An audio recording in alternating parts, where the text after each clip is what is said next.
Hello, wonderful people, beautiful people, amazing people of this world. Hello, you. Hey, you. All that is you. I hope that you are tuning in to another episode of DT Podcast. Let's get all into the tea of the week. Scratch that. TT Podcast, TT Podcast. What am I doing? I don't know, but I'm just gonna free fall and we are going to do this, right? DT Podcast. Yes, get it into your minds, get it into your daily routine, get it into your life, because I got the T because this is DT Podcast. Okay, let's get into it. Let's get right into it about the tea of the week. And okay, from our sources, we have gathered this information, and it is quite the tea of the week. And you know what is this all about? Oh, the Mr. Diddy situation that's going on and on, and it seems to be not ending. To be honest with you, I am so exhausted on that story, but it's the tea of the week, so let's get into it. Oh, basically, okay, so this um Daphne Joy, she breaks her silence following claims made about her in Lil Roy's lawsuit against Diddy. And she goes on by saying, I am deeply hurt by the lies in Rodney Jones' lawsuit. The claim that I am a sex worker is 100% false and character assassination. I am retaining an attorney to explore all legal remedies against both Rodney and his attorney. This allegedly is what she said from an allegedly source of information obtained. And she also went on to, send out a word to 50 Cent, claiming that of rape and physical abuse. I know. Gasp in not caring at all. But anyways, it's the tea of the week. So let's get into it. What she gave a whole 20 chapters, but we're gonna read it, right? Because that's what we do. We read the tea. Okay. So she allegedly, wrote this message to Curtis James Jackson. That's 50 Cent's government name, as they would say it. Okay. So allegedly, this is what she wrote. Everything is a joke to you until our safety is compromised, which is happening now. You are wreaking and okay, you are wreaking real havoc. Let me tell you, my eyes is straining me trying to read this from the source. I should have my glasses on because I can't these days. But let's see if we can read this. Okay.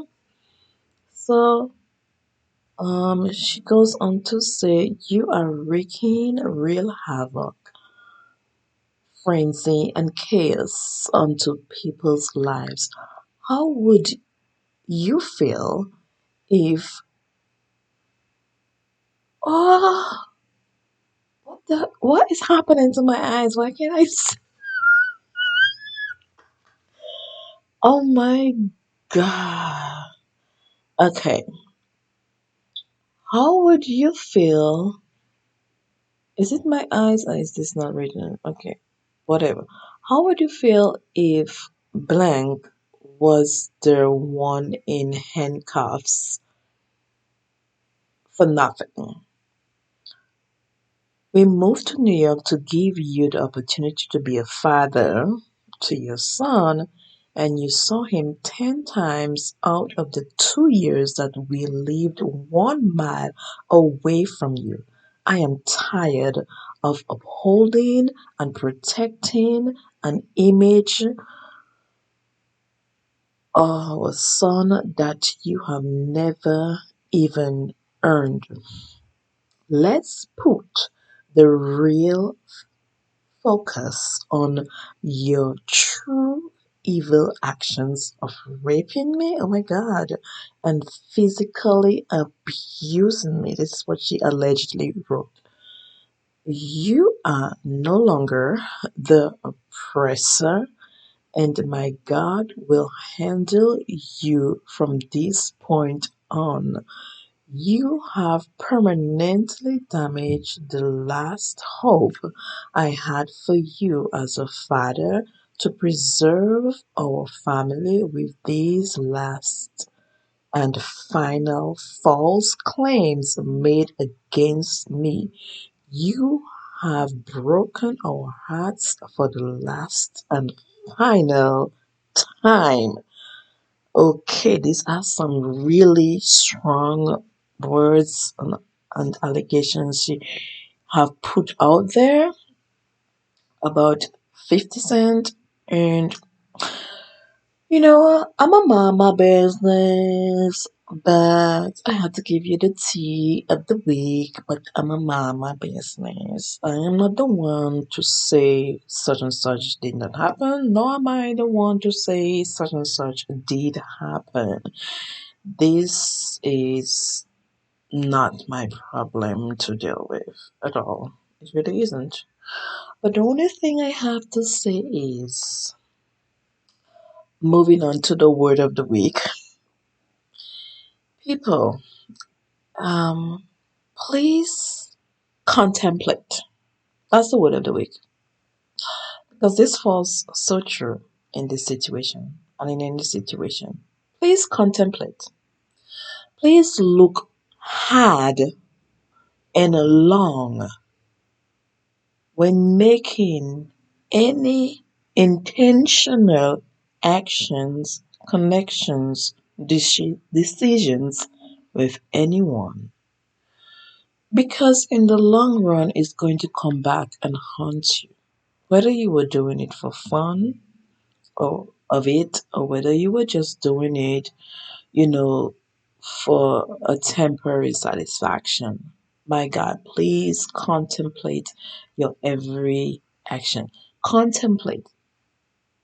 Take back a moment and think long and hard of everything that you're going to do these days, because these days everything is recorded. Everyone is coming with their receipts, and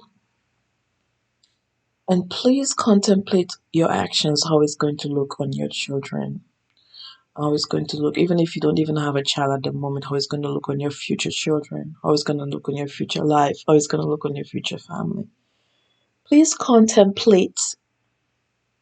Please take a moment to contemplate, to look long and hard into everything and every connection that you have, even a little basic association. It is. It could be simple as mingling with the wrong set of people at the wrong time, finding yourself at a party or at an event or something, having the wrong connection with the wrong person at the wrong time. You gotta contemplate your every move, your every actions, your every associations, even if it's minimal. Because once your name is put out there in any way, shape, or form, attached to anything that's negative or demeaning, it can ruin you. Even if it's temporary, but it stays in the minds of people. It really stays there. At the same time, her name she feel like her name is being tarnished, and obviously she's saying her name is being tarnished, so it's also affecting her son, because her son seeing his mother um being put out there and allegedly being seen as a prostitute or whatever it is. She finds another way to, allegedly try to bring down somebody else with whatever she has in their bag. But I'm saying, if this happened to you, if you claim that he physically abuse you and rape you, these are excruciatingly very strong allegations, allegedly, that she's claiming. And so, with these very strong allegations that she's claiming, it brings to mind, why didn't you bring it out before someone came out with some really destructive claims about you? Why you waited until an alleged exposure of your past for you to come and expose someone of their past allegedly? I'm just saying, did she contemplate it on her decisions, on her actions? Did she contemplate it on the words that she's putting out there? Did she contemplate it on her prior engagements and associations? Did she contemplate it on whatever it is? I believe that people need to understand that, you gotta take a step back. Sometimes you gotta think before you speak. And not everything have to be put out there. And not everything have to be, you have to rush and speak on. You have to contemplate. You have to take a moment and think everything through. And if such and such is false, then you should have a better way to go about it. You should have more concrete proof that whatever allegations that they bring out about you is false. And then, if somebody did such a horrific thing to you as you allegedly claim, they rape you and physically abuse you. My God, why did you sit on that for all those times? Did it happen like 2 minutes ago? When you wrote that message, was it something that happened like 2 minutes before you put that message out there? No, it did not happen 2 minutes. It didn't like just happen, and while it happening, you writing it out there, sending an SOS, help, help, help. No, that wasn't the case. So you sat on this all this time, live your life, go on, party, have a good time, laugh, play, giggle, and all of those things there, and you didn't go to the authority and report this. You didn't make it known at all in any way, shape, or form. Please take note, the persons who are bringing out this thing against Didi, um, they did try.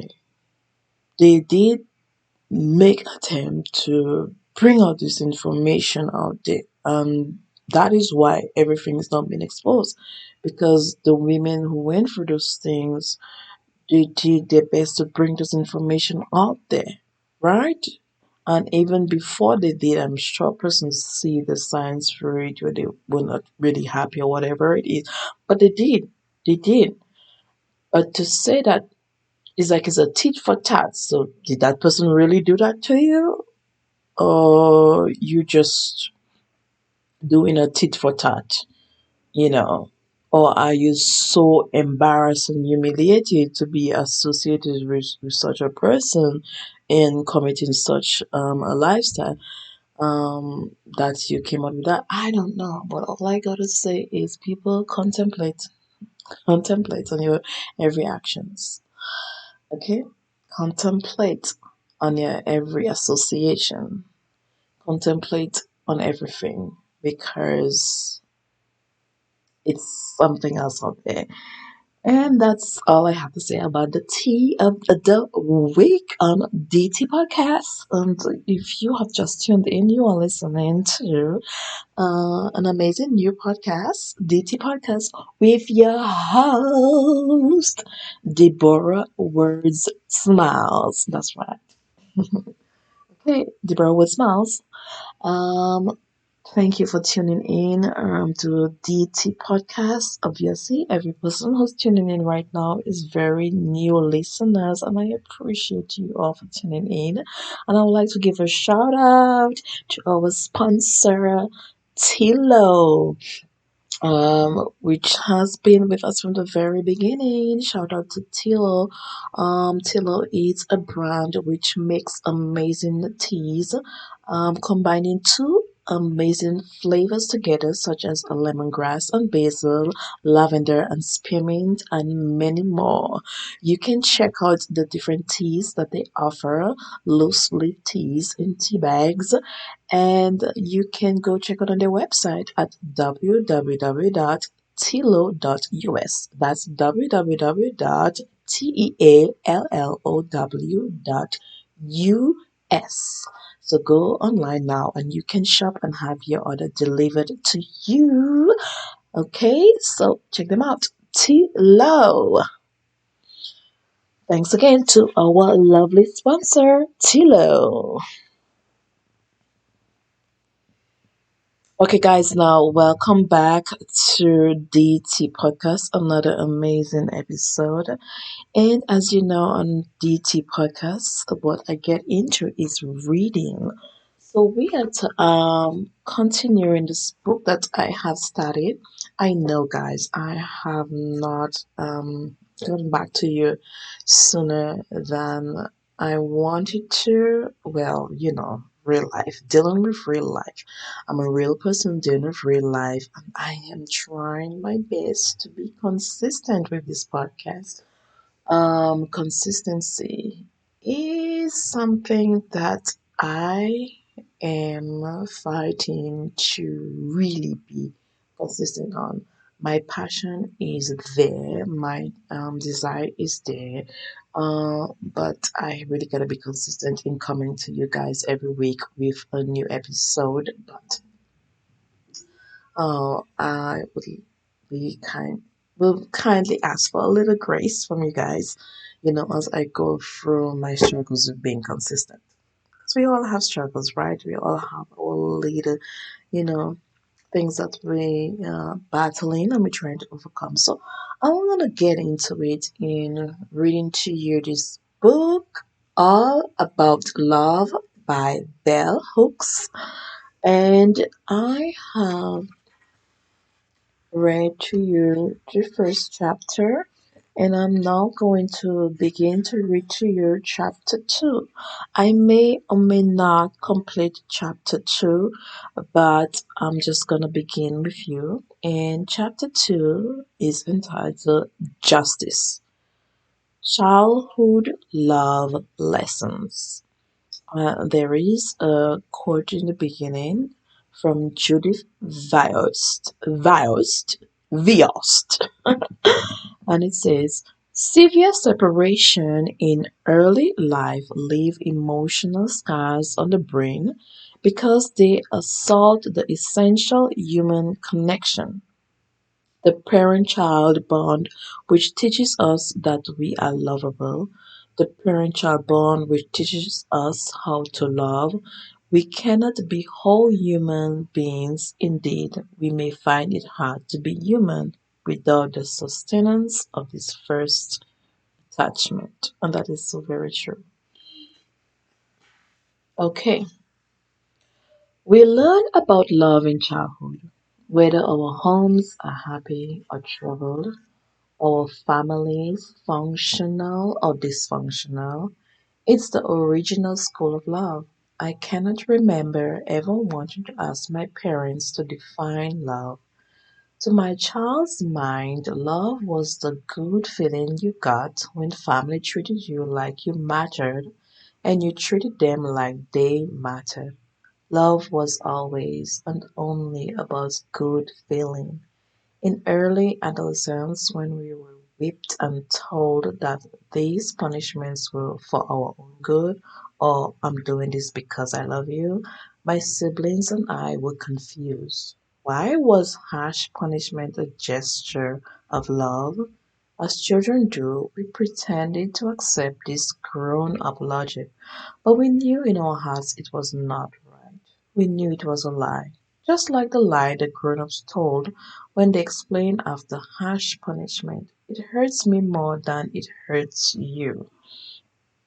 There is nothing that creates more confusion about love in the minds and hearts of children than unkind and or cruel punishment meted out by the grown-ups they have been taught they should love and respect.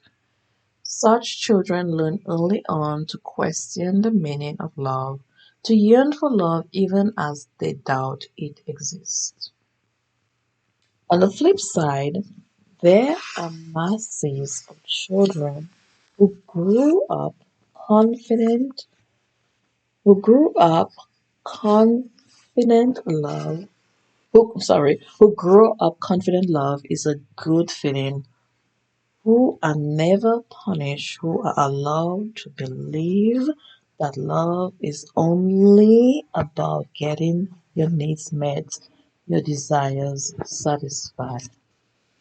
In the child's mind, love is not about what they have to give. Love is mostly something given to them. When children like these are overindulged either materially or by being allowed to act out, this is a form of neglect. These children, though not in any way abused or uncared for, are usually as unclear about love's meaning as their neglected and emotionally abandoned counterparts. Both groups have learned to think about love primarily in relation to good feelings in the context of reward and punishment. From early childhood on, most of us remember being told we were loved when we did things pleasing to our parents, and we learn to give them affirmations of love when they please us. As children grow, they associate love more with acts of attention, affection, and caring. They still see parents who attempt to satisfy their desires as giving love. Children from all classes tell me that they love their parents and are loved by them, even those who are being hurt or abused. When asked to define love, small children pretty much agree that it's a good feeling. Like when you have something to eat that you really like, especially if it's your favorite, they will say, my mommy loves me because she takes care of me and helps me do everything right. When asked how to love someone, they talk about giving hugs and kisses, being sweet and cuddly. The notion that love is about getting what one wants, whether it's a hug or a new sweater or a trip to Disneyland, is a way of thinking about love that makes it difficult for children to acquire a deeper emotional understanding. We like to imagine that most children will be born into homes where they will be loved. But love will not be present if the grown ups who parent do not know how to love. Although lots of children are raised in homes where they are given some degree of care, love may not be sustained or even present. Adults across lines of class, race, and gender indict the family. Mm-mm.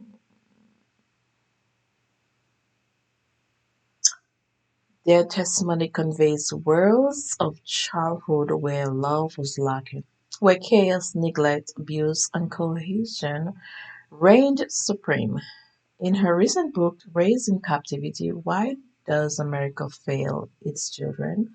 Lucia Hudson documents the reality of lovelessness in the lives of a huge majority of children in the United States. Every day, thousands of children in our culture are verbally and physically abused, stabbed, tortured, and murdered.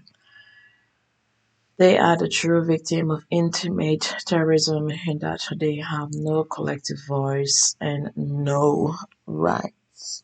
They remain the property of parenting adults to do with as they will.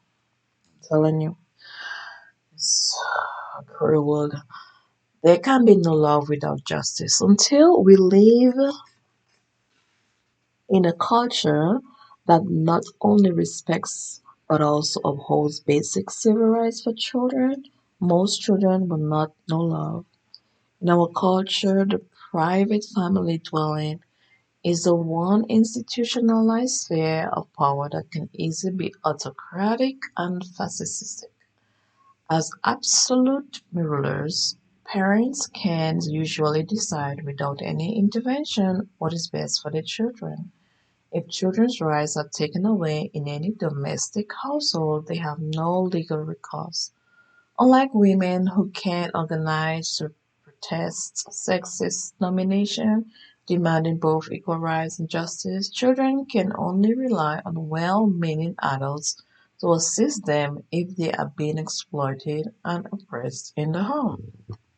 We all know that, irrespective of class or race, other adults rarely intervene to question or challenge what their peers are doing with their children.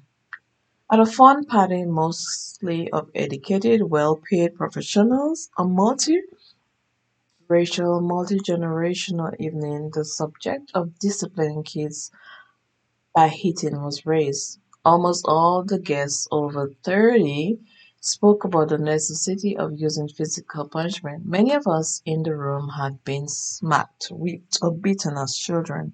Men spoke the loudest in defense of physical punishment. Women, mostly mothers, talked about hitting as a last resort, but one that they deployed when necessary. As one man bragged about the aggressive beating he had received from his mother, shared that they had been good for him. I interrupted and suggested that he might not be the misogynist woman hater he is today if he had not been brutally beaten by a woman as a child. Although it is too simplistic to assume that just because we are hit as kids, we will grow up to be people who hate, I wanted the group to acknowledge that being physically hurt or abused by grown ups when we are children has harmful consequences in our adult life. A young professional, the mother of a small boy, bragged about the fact that she did not hit. When her son misbehaved, she clamped down on his flesh, pinching him until he got the message. But this, too, is a form of cohesive abuse. The other guests supported this young mother and her husband in their methods. I was astounded. I was a lone voice speaking out for the rights of children. Later, with other people, that I suggested that had we all been listening to a man tell us that every time his wife or girlfriend does something he does not like, he just clamps down on her flesh, pinching her as hard as he can, everyone would have been appalled by now. They would have seen the action as both cohesive and abusive, yet they could not acknowledge that it was wrong for an adult to hurt a child in this way. All the parents in that room claim that they are loving. All the people in that room were college educated. Most call themselves good liberals, supportive of civil rights and feminism. But when it came to the rights of children, they had a different standard. One of the most important social myths we must debunk if we are to become a more loving culture is the one that teaches parents that abuse and neglect can coexist with love. Abuse and neglect negate love. Care and affirmation, the opposite of abuse and humiliation, are the foundation of love. No one can rightfully claim to be loving when behaving abusively. Yet parents do this all the time in our culture. Children are told that they are loved even though they are being abused. It is a testimony to the failure of loving practice that abuse is happening in the first place. Many of the men who offer their personal testimony in Boyhood Growing Up Male tell stories of random violent abuse by parents that inflicted trauma. In his essay, When My Father Hit Me, Bob Shelby describes the pain of repeated beating by his dad, stating, from these experiences, With my father, I learned about the abuse of power. By physically hitting my mother and me, he effectively stopped us from reacting to his humiliation of us. We ceased to protest his violation of our boundaries and his ignoring our sense of being individuals with needs, demands, and rights of our own. Throughout his essay, Shelby expresses contradictory understandings about the meaning of love. On the other hand, he says, I have no doubt that my father loved me, but his love became misdirected. He said he wanted to give me what he didn't have as a child. On the other hand, Shelby confesses, what he most showed me, however, was his difficulty in being loved. All his life he had struggled with feelings of being unloved. When Shelby described his childhood, it is clear that his dad had affection for him and also gave him care some of the time. However, his dad did not know how to give and receive love. The affection he gave was undermined by the abuse. Writing from the space of adult recollection, Shelby talks about the impact of physical abuse on his boyhood psyche. As the intensity of the pain of his hits increased, I felt the hurt in my heart.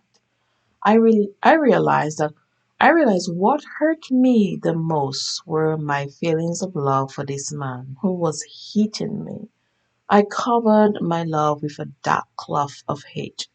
A similar story is told by other men in autobiographical narrative, men of all classes and races.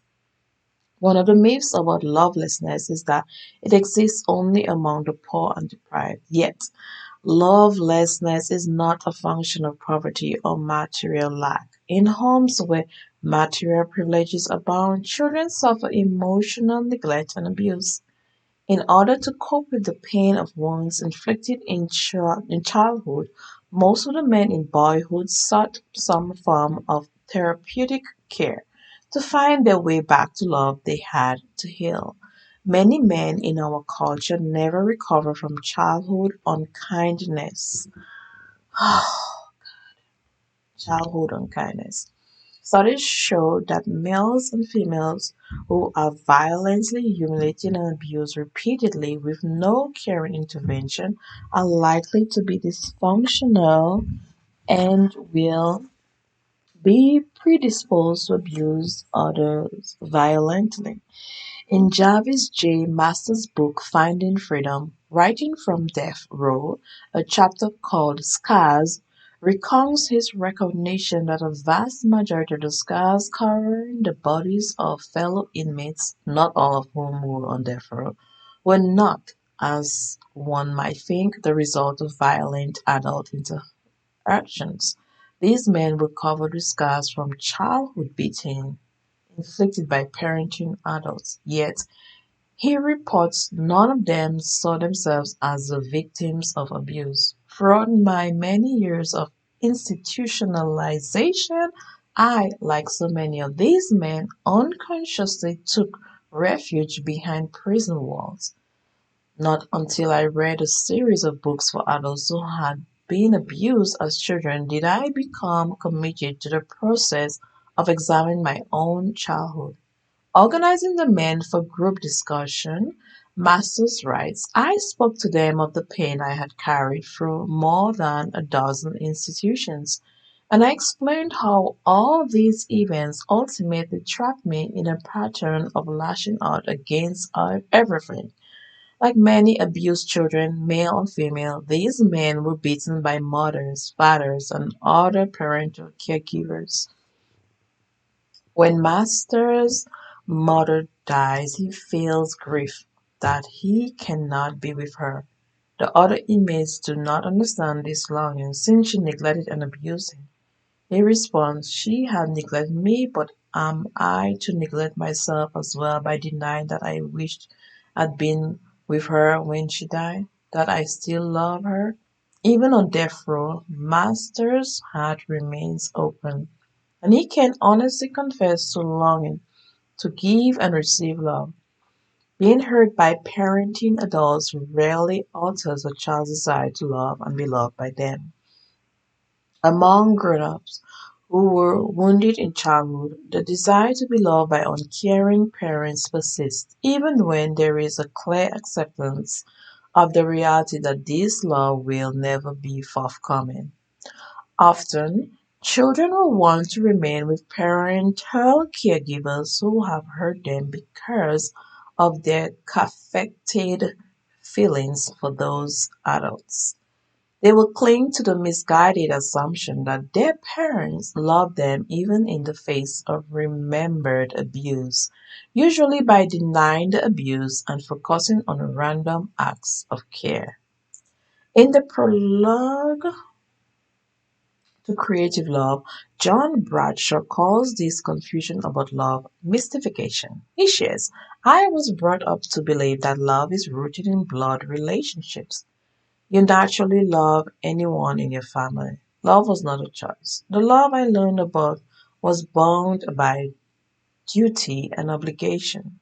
My family taught me our culture's rules and beliefs about love. Even with the best intentions, our parents often confuse love with what we would now call abuse. To demystify the meaning of love, the art and practice of loving, we need to use sound definitions of love when talking with children. And we also need to ensure that love in action is never tainted with abuse.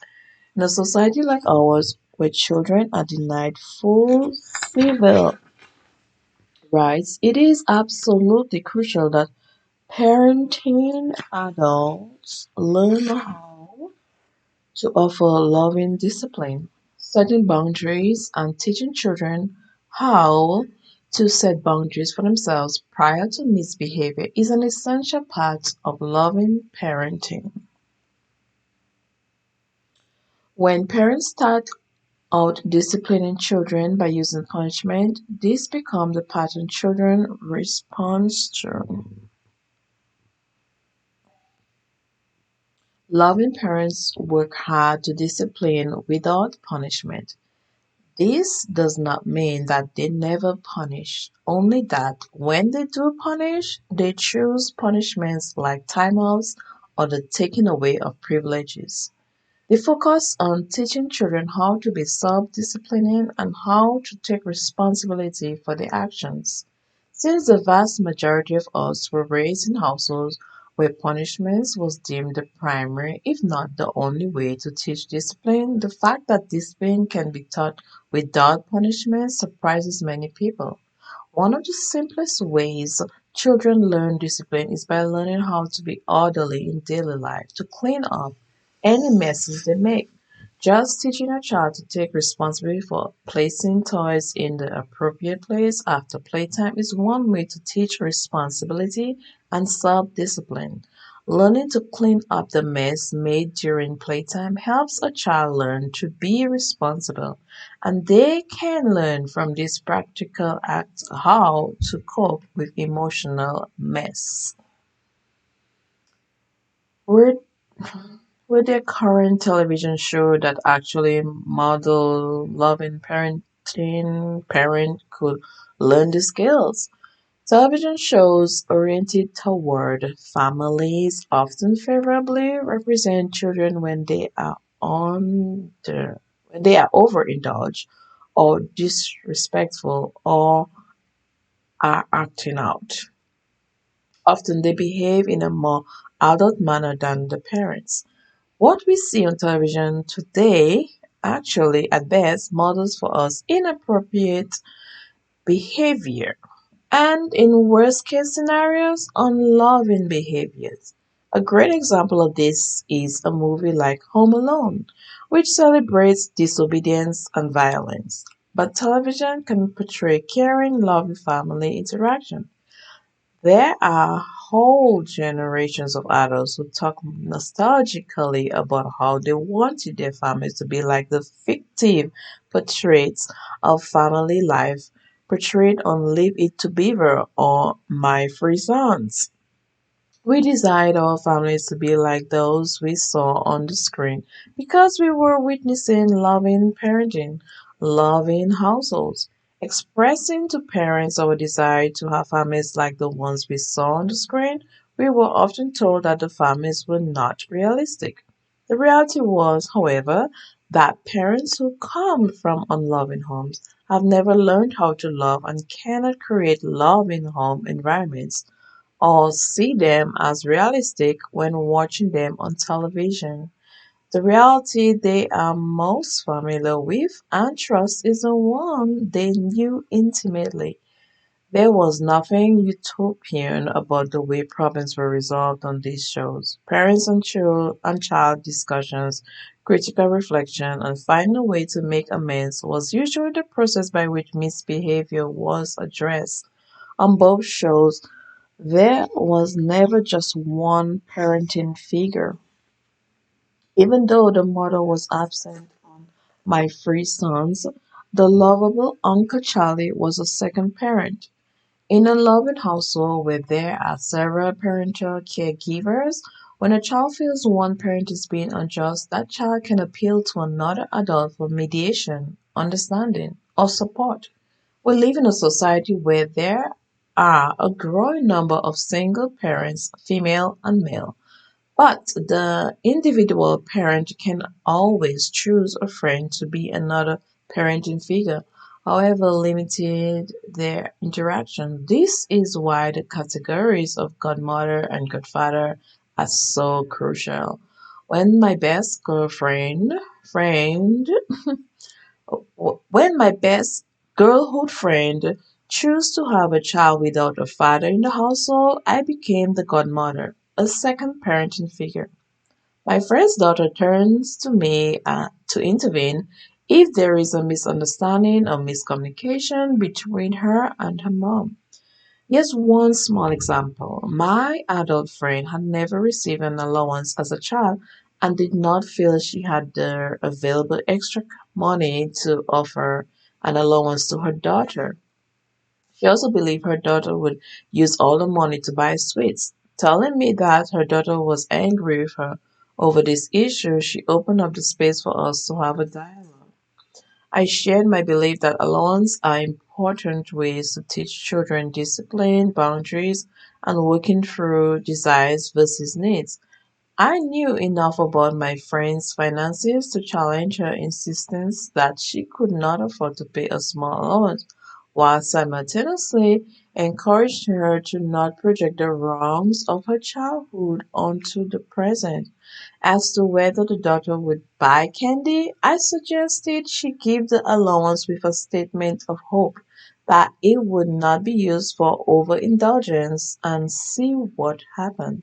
It all worked out just fine. Happy to have an allowance, the daughter chose to save her money to buy things she thought were really important, and candy was not on this list.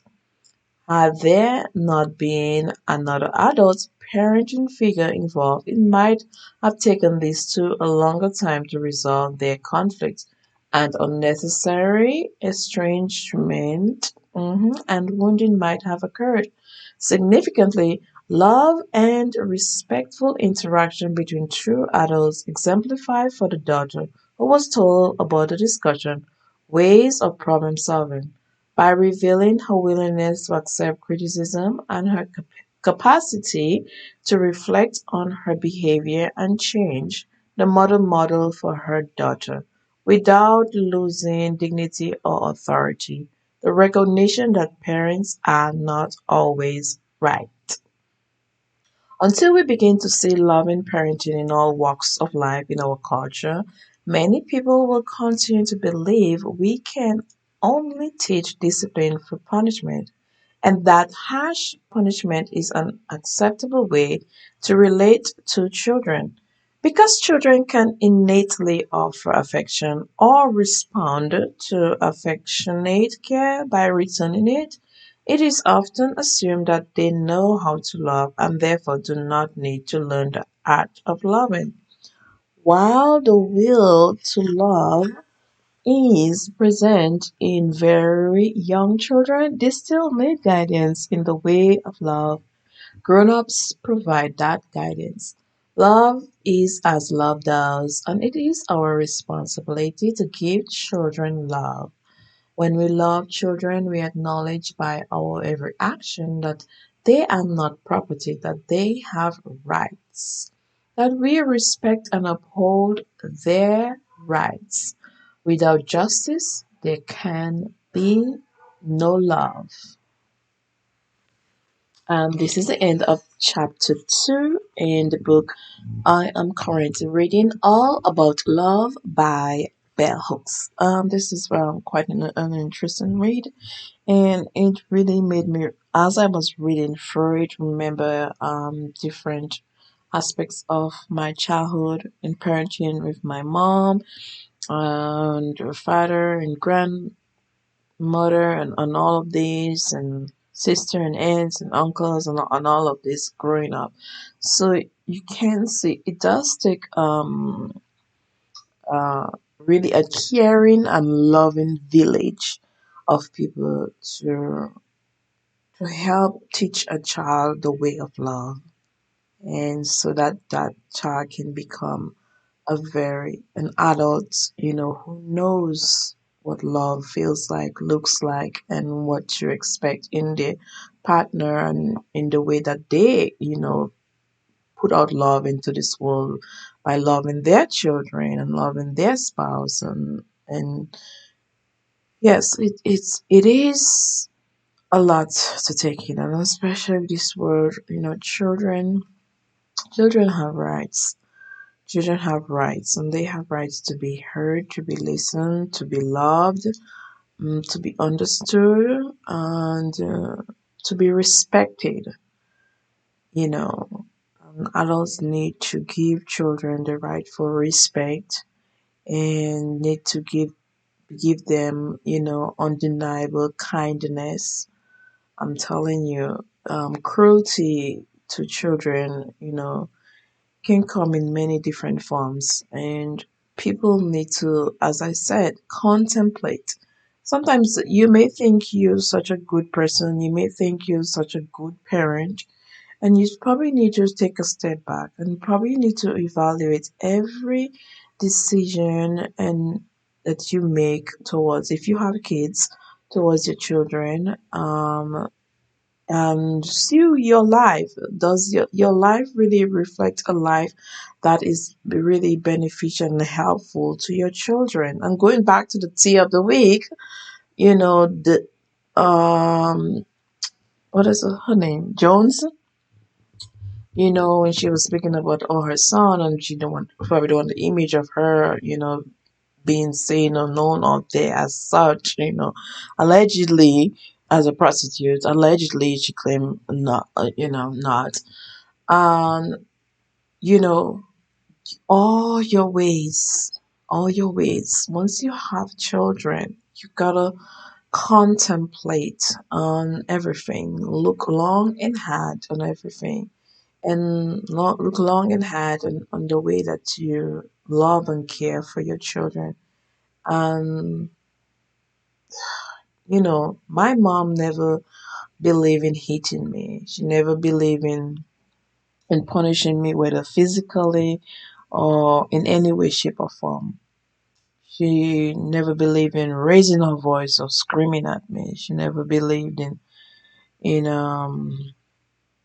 in bringing any harm to me. She never did any of the things where she denied me of food or denied me of anything. She just knew the power of sitting down and talking to me. She knew and understand the power of allowing me as a child to speak and explain myself and ask me why. Why did you do this? What is it that you want? The why, the what, and the what if you keep doing this? What the results is gonna happen? This is what I believe that why you should not do this. Talk to me. What is bothering you? How can I help you? She will sit me down and talk. She will allow me to cry if I feel bad or guilty. She will allow me to cry, let it out. She will hug me. She will listen. She will always ask the why and what made you do this and what is it you want? What is it that's bothering you? You have to communicate with your children and you have to allow them to speak and you have to allow yourself to listen. And when you allow them to speak and listen and let them get it all out, they can trust you. They can find safety in you. They can feel that every part of them is safe with you. Their body is safe with you, you're not going to hurt them. Their mind is safe with you, you're not going to manipulate them and control them. Their heart is safe with you, you're not going to abandon them and leave them. They can feel all aspects of their self on this earth is safe with you. So love your kids with every bit and contemplate, think long and hard on everything that you do. And be amazing, wonderful parents to your children. Okay, so is this is what I got to this is my follow up on reading this chapter, and I hope that you truly did enjoy this reading from DT Podcast. You are listening to another amazing episode on DT Podcast with your host. Oh my god. With your host Deborah Words Smiles. Yes. So guys, I just want to leave this closing line with you. Take some time to find your zen and zeal. Take some time to hello. Au revoir. Au revoir. For those who don't know, it means goodbye. And next time, join me again on listen to another episode DT Podcast. Be sure to check out my page on Instagram. Go follow also on YouTube DT Podcast. Listen to my podcast, which is available on Spotify and Apple Podcasts or wherever you get your podcasts. Thank you for listening to another episode of DT Podcast. And once again, thanks to our sponsor, Tilo. Go check out their amazing teas on www.tilo.us. I thank you for listening and au revoir.